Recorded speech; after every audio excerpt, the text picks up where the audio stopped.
Good morning, students. Today we are going to complete our chapter Fiber to Fabric. In the last class, we had studied about how we get cotton fiber and jute fiber. If you remember, cotton fiber is obtained from cotton bolls by removing the seeds out of them by a process which is known as ginning. Here you can see a boy doing the ginning process. And in a similar way, jute fiber is obtained by the jute stem by soaking the jute stem in water for a few days, and then the soft fiber is extracted from the stem. I hope you would have understood that very properly. Now let's move forward. In today's class we are going to study about spinning first of all. So spinning is nothing but the twisting of fibers all together to form a long thread which you call the yarn also. So to form yarn, what we have to do?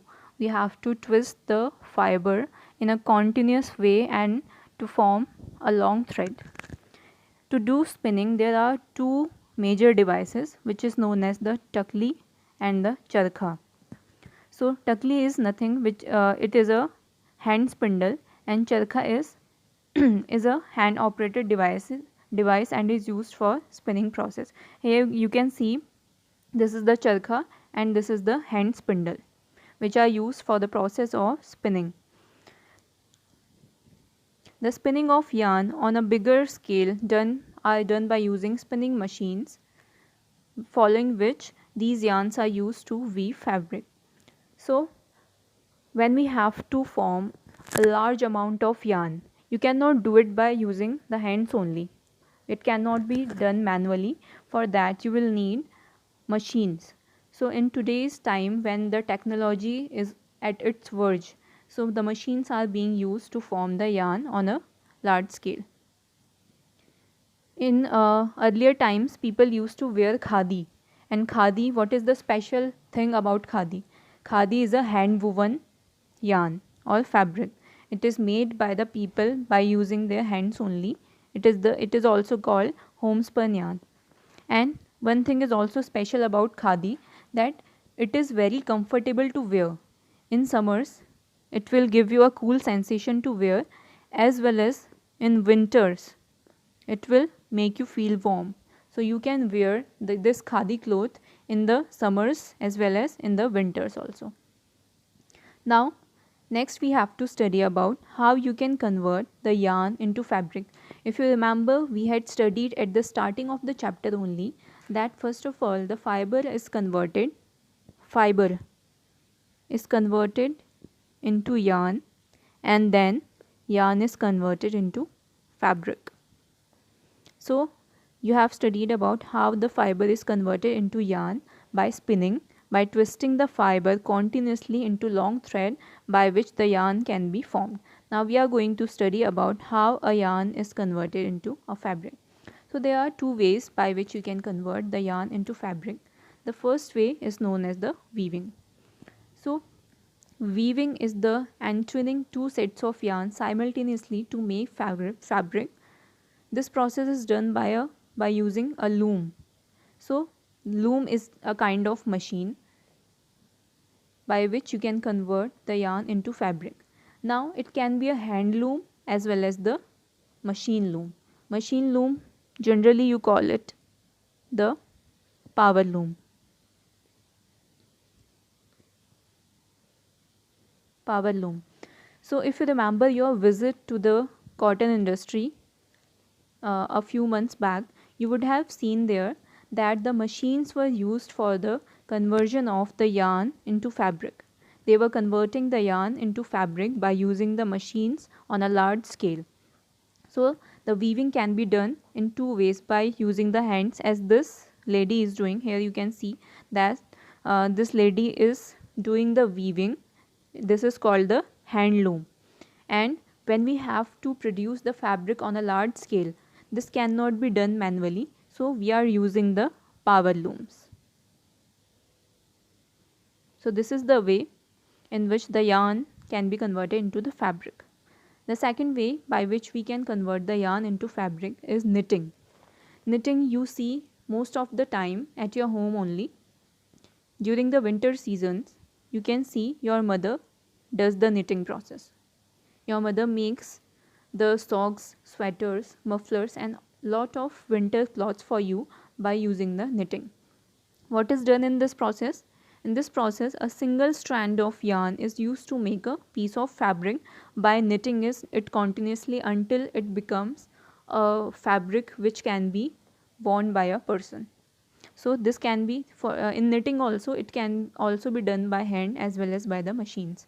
As you know that on a large scale we cannot do the things manually, and when we have the machines we'll use the machines. Now the next topic is the history of clothing material.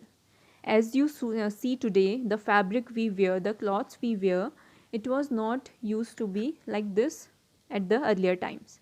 People did not know how to make the fabric as we do today. So at the earlier times, what used to happen, that the big leaves and the bark trees were used by people to cover themselves. You have heard that also, that the people of the ancient time, they did not have the clothes as we have today. So uh, at that time what they used to do, they used to cover their body by using the bark of the tree and the big leaves of the trees. After some time, what happened, that they learned to weave, but they used to make the mats and baskets out of the grass and twigs. Animal hair or fleece and vines were warped together into stretched out strands, which were then woven into fabrics. So they used to do it by manually, because at that time the machines were not available.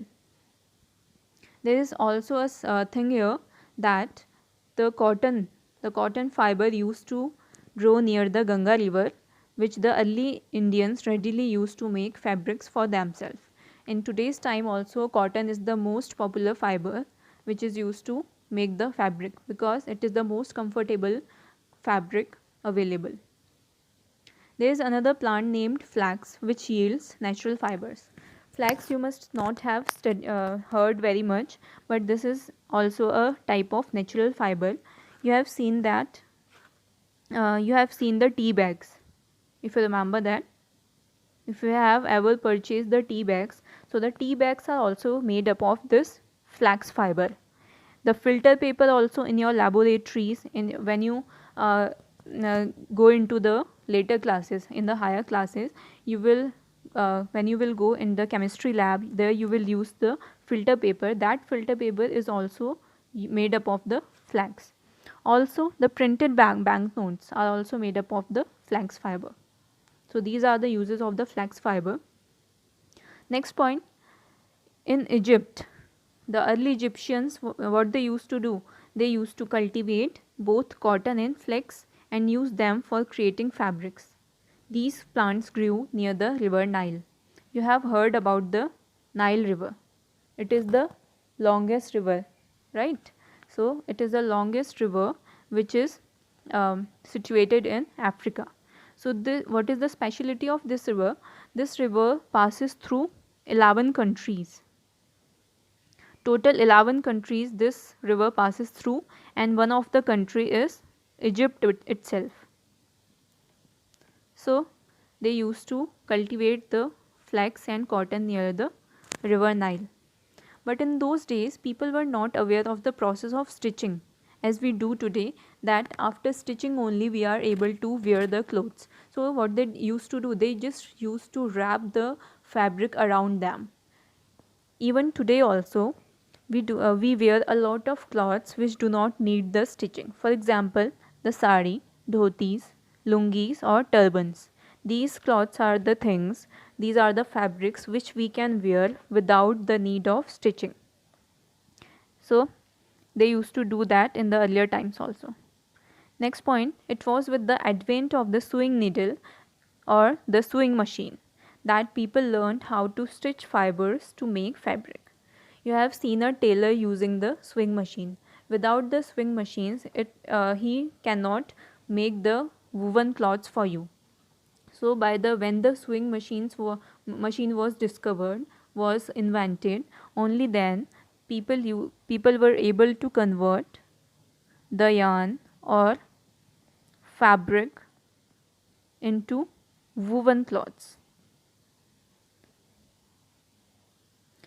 And before that, when the sewing machine was not invented, before that they just used to wrap the fabric around them just to cover their body, because they did not know the process of sewing at that time. So this was all in this chapter.